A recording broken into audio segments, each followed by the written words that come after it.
Doctrine of separation of power ആണ് strictly follow ചെയ്യുന്നത് പറയുന്നത്. ഇപ്പോൾ doctrine of separation of power ഇപ്പോൾ നമ്മൾ ബേസിക്കലി പറയുന്നത് എന്താണ്, separation of power strictly follow ചെയ്യുന്നുണ്ടെങ്കിൽ ലെജിസ്ലേച്ചറിലെ മെമ്പർ എക്സിക്യൂട്ടീവും ലെജിസ്ലേച്ചറും തമ്മിൽ എന്ത് കാണില്ല, ലെജിസ്ലേറ്റീവ് വിങ്ങും എക്സിക്യൂട്ടീവും തമ്മിൽ എന്ത് കാണില്ല, ഒരു ബന്ധവും കാണില്ല. ഫസ്റ്റ് പോസ്റ്റ് സിസ്റ്റം എന്നുള്ളൊരു ഇലക്ഷൻ പ്രൊസീജിയറിനെ പറ്റി ചോദിക്കുകയാണെങ്കിൽ നമ്മൾ ആ പ്രൊസീജിയറിനെ പറ്റി ചിന്തിക്കേണ്ട, നമ്മുടെ ഇന്ത്യയിൽ നടക്കുന്ന ഫസ്റ്റ് പോസ്റ്റ് ഇലക്ഷനാണ്. അപ്പോൾ അതിനെപ്പറ്റി ചിന്തിച്ചാൽ മതി, ആ എക്സാമ്പിൾ വെച്ച് ചിന്തിച്ചാൽ മതി. സോ അങ്ങനെ ഒരു ഈസി പ്രോസസ്സിൽ നിങ്ങൾക്ക് ആൻസറിലോട്ട് എത്താൻ സാധിക്കും. വേറാസ് Casey Ware remarked that Indian Union is a unitary state with subsidiary federal features rather than a federal state with subsidiary unitary features. പറഞ്ഞോട്ടെ. സോ നമുക്ക് ഇവിടെ ഇനി കൂടുതൽ പ്രോസസ്സ് ചെയ്യരുത്, നമ്മളത് വായിച്ചു, മെയിനായിട്ട് അത് അവിടെ എന്താണ് പറയുന്നത് വായിച്ചു. സോ 4 കാര്യങ്ങൾ ഇവിടെ പറയുന്നുണ്ട് അല്ലേ. Lead IAS, crafted by the toppers. Hello guys, welcome to Lead IAS.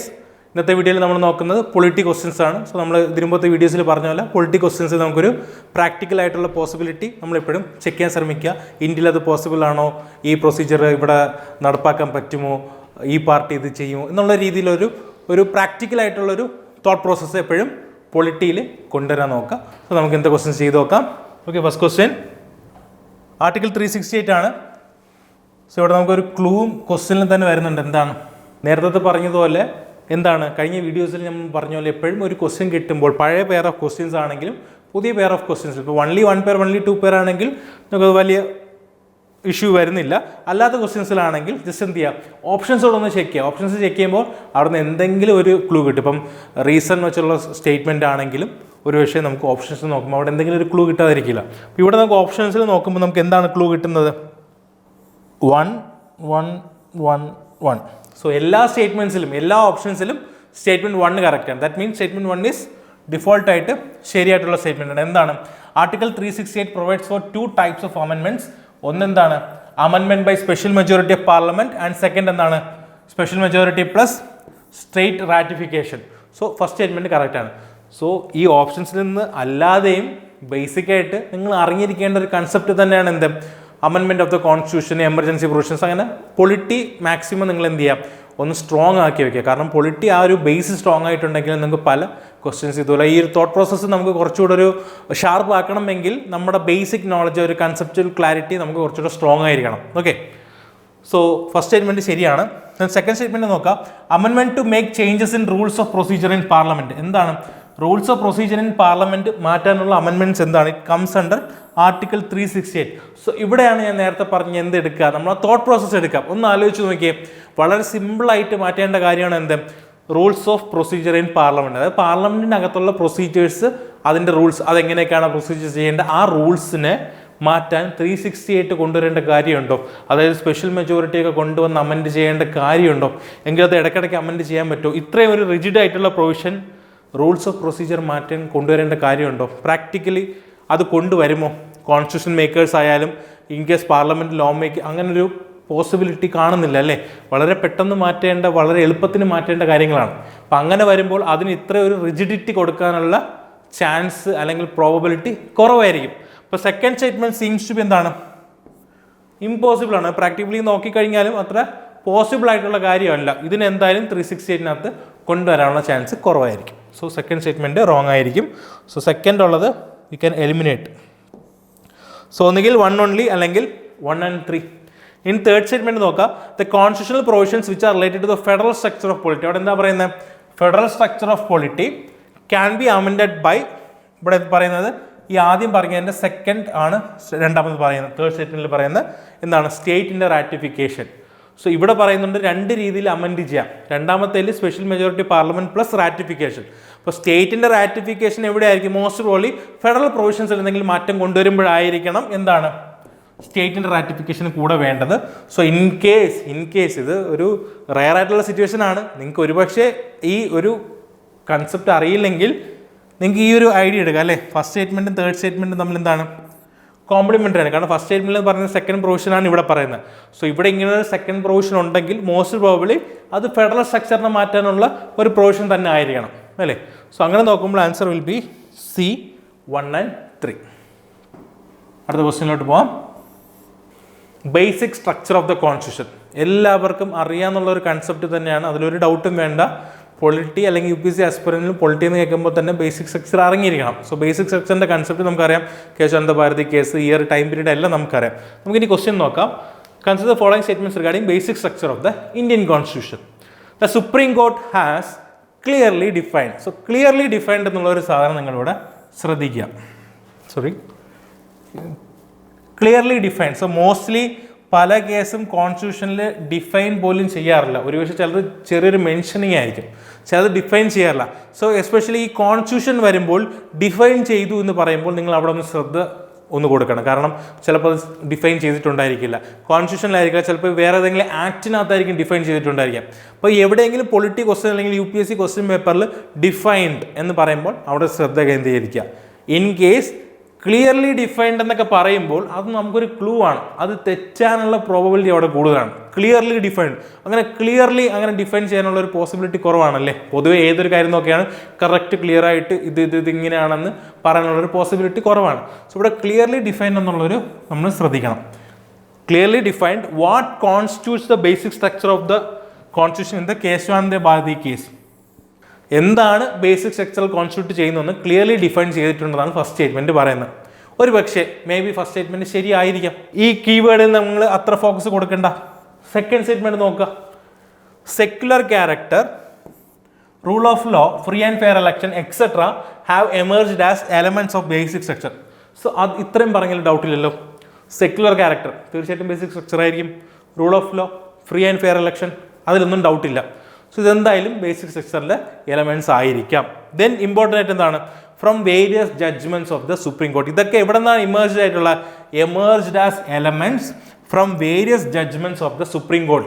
പല പല judgements of the Supreme court വഴിയാണ് ഈ പറയുന്ന കാര്യങ്ങളൊക്കെ, ഇവിടെ എക്സെട്രയും വരുന്നുണ്ട്. ഈ പറയുന്ന കാര്യങ്ങളൊക്കെ എന്താണ്, പല പല വേരിയസ് ജുഡീഷ്യൽ സുപ്രീം കോർട്ടിന്റെ ജഡ്ജ്മെന്റ്സിൽ നിന്നാണ് എന്ത് വന്നിട്ടുള്ളത്, ഈ എലമെന്റ്സ് വന്നിട്ടുള്ളത്. ദാറ്റ് മീൻസ് എന്താണ്, അപ്പം അങ്ങനെ പറയുകയാണെങ്കിൽ കേശവാനന്ദ ഭാരതി കേസിനകത്ത് ക്ലിയർലി ഡിഫൈൻഡ് വാട്ട് കോൺസ്റ്റിറ്റ്യൂട്ട്സ്, എന്തൊക്കെയാണ് ബേസിക് സ്ട്രക്ചർ എന്നുള്ളത് കേശവാനന്ദ ഭാരതി കേസിൽ ക്ലിയർലി ഡിഫൈൻ ചെയ്തിട്ടുണ്ടെങ്കിൽ ഇത് പല പല ജഡ്ജ്മെന്റ്സിൽ നിന്ന് വരാനുള്ള ഒരു പോസിബിലിറ്റി ഉണ്ടോ?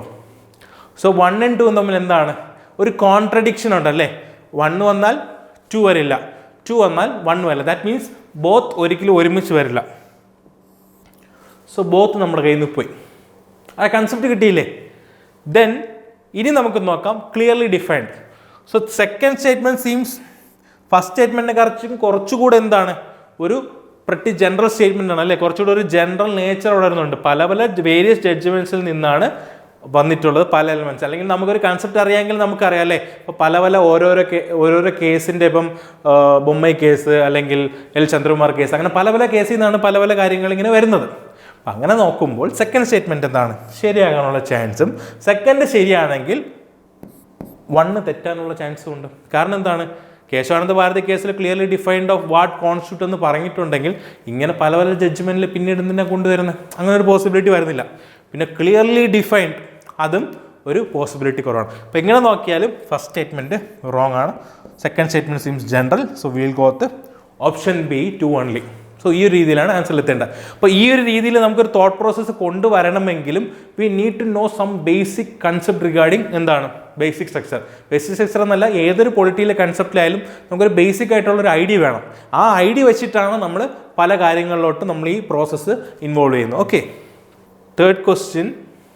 സോ കൺസിഡർ ദ ഫോളോയിങ് എന്ന് പറഞ്ഞിട്ടുണ്ട്, ദെൻ 3 പറഞ്ഞിട്ടുണ്ട്. സോ ഇങ്ങനെ വരുമ്പോൾ നമ്മൾ മെയിനായിട്ട് എന്താണ് അഡ്രസ്സ് ചെയ്യേണ്ടതെന്ന് നോക്കാം. സോ ഇവിടെ എന്താണ് അഡ്രസ്സ് ചെയ്യേണ്ടത്? Which of the above following statement reflects the features of parliamentary system. എന്തൊക്കെയാണ് features of parliamentary system? So നമ്മൾ പാർലമെന്ററി സിസ്റ്റത്തിന്റെ ഫീച്ചേഴ്സ്, ഈ പറയുന്ന 3 പാർലമെന്ററി സിസ്റ്റത്തിന്റെ ഫീച്ചർ എന്താണ്? വളരെ സിമ്പിൾ ആയിട്ടുള്ള ഒരു ക്വസ്റ്റ്യൻ ആണ്. അപ്പം നമുക്ക് പാർലമെന്ററി സിസ്റ്റം എന്താണ്, അല്ലെങ്കിൽ പ്രസിഡൻഷ്യൽ സിസ്റ്റം എന്താണ്, അതിൻ്റെ ഫീച്ചേഴ്സ് എന്താണ് എന്നുള്ളൊരു തോട്ട് പ്രോസസ്സിലോട്ട് നിങ്ങൾ റീകളക്ട് ചെയ്യേണ്ട. നിങ്ങൾ ബേസിക് ആയിട്ട് ചിന്തിക്കുക. ഇന്ത്യയുടെ എക്സാമ്പിൾ എടുക്കുക. ഇന്ത്യയുടെ എക്സാമ്പിൾ എന്താണ് പറയുന്നത്? ഇന്ത്യ എന്താണ്? പാർലമെന്ററി സിസ്റ്റം ആണല്ലേ. അപ്പോൾ ഇന്ത്യയുടെ എക്സാമ്പിൾ എടുത്ത് ഒന്ന് കാൽക്കുലേറ്റ് ചെയ്താൽ പോരെ. അപ്പോൾ ഇന്ത്യയുടെ എക്സാമ്പിൾ എടുക്കുക. പാർലമെന്ററി സിസ്റ്റം എന്ന് പറയുമ്പോൾ നമ്മുടെ കയ്യിലുള്ള ബെസ്റ്റ് എക്സാമ്പിൾ എന്താണ്? ഇന്ത്യ ആണ്, റൈറ്റ്. സോ ഇന്ത്യയുടെ എടുക്കുക. The ministers act as a team and swim and sink together. എപ്പോഴും ഒരു ministers act as a team, അതിൽ ഡൗട്ടൊന്നുമില്ല. Basically act as a team അല്ലേ. Then if they act as a team അവർ ഒരുമിച്ച് നീന്തേ മുങ്ങുകയും ചെയ്യില്ലേ, ഒരു ടീമായിട്ടല്ലേ പോകുന്നത്. സോ ജയിച്ചാലും തോറ്റാലും എന്താണ് ഒരുമിച്ച്. That means this can be correct in India. Indian കേസിൽ ഇത് പോസിബിൾ ആണ്. ഇന്ത്യയിൽ പാർലമെൻ്ററി സിസ്റ്റമാണ്. സോ ഇന്ത്യയുടെ എക്സാമ്പിൾ വെച്ചിട്ട് നമുക്കൊന്ന് കൊടുത്താൽ മതി, right. Then the finance minister being the member of Rajya Sabha possible അല്ലേ? നമ്മുടെ രാജ്യസഭയിലെ മിനിസ്റ്റേഴ്സ് ആകാറില്ലേ? ഇപ്പം നിർമ്മല സീതാരാമനായാലും കഴിഞ്ഞ അമിത്ഷാ, അങ്ങനെ പല അമിത്ഷാ എനിക്ക് ലോക്സഭയാണ്, പക്ഷേ നിർമ്മല സീതാരാമൻ്റെ ഒരു എക്സാമ്പിൾ എടുക്കാം, അല്ലെങ്കിൽ പണ്ട് നമ്മുടെ മൻമോഹൻ സിംഗിൻ്റെ ഒരു എക്സാമ്പിൾ എടുക്കാം, രാജ്യസഭ മെമ്പേഴ്സാണ് അല്ലേ? സോ അങ്ങനെ നോക്കുമ്പോൾ രാജ്യസഭയിലെ മെമ്പേഴ്സ് എന്താകുന്നുണ്ട്? മിനിസ്റ്റേഴ്സ് ആകുന്നുണ്ട്. So finance minister being the member of Rajya Sabha, it is a feature of എന്താണ്? Parliamentary system, right. So second will also be there. Then third നോക്കാം, doctrine of separation of powers are strictly followed. ഒന്നാമത്തെ case ഇതൊരു extreme വേർഡാണ് അല്ലേ, strictly followed. അങ്ങനെ ഒന്നും correct strictly follow ചെയ്യാൻ ഈ ഒരു ഇന്ത്യയുടെ ഒരു കേസിൽ, അല്ലെങ്കിൽ ഏതെങ്കിലും ഒരു കൺട്രിയുടെ ഇത്രയും വലിയ ഡെമോക്രാറ്റിക്, ഇത്രയും പീപ്പിൾ, ഇത്രയും ഡൈവേഴ്സിറ്റി ഉള്ള ഒരു കൺട്രിയിൽ സ്ട്രിക്ട്ലി ഫോളോ ചെയ്യാൻ പറ്റുന്ന എന്തെങ്കിലും ഉണ്ടോ? ഇല്ല. അപ്പോൾ അവിടെ സ്ട്രിക്ട്ലി ഫോളോ ചെയ്യുമെന്ന് പറയുമ്പോൾ തന്നെ നമ്മൾ അവിടെ ഒന്ന് ശ്രദ്ധ കൊടുക്കണം. ഓക്കെ, ഇവിടെ ഒരു ട്രാപ്പ് വരാനുണ്ട്. ഫോളോഡ് എന്ന് പറഞ്ഞാൽ okay, some but may be there is a possibility. But strictly followed എന്ന് പറയുമ്പോൾ ഒന്ന് ചിന്തിക്കണം. പിന്നെ അതവിടെ നിൽക്കട്ടെ, ആ ഒരു എക്സ്ട്രീം എലമെൻ്റ് അവിടെ നിൽക്കട്ടെ. നമ്മളിനി നോക്കുക, doctrine of separation of power ആണ് സ്ട്രിക്ട്ലി ഫോളോ ചെയ്യുന്നത് പറയുന്നത്.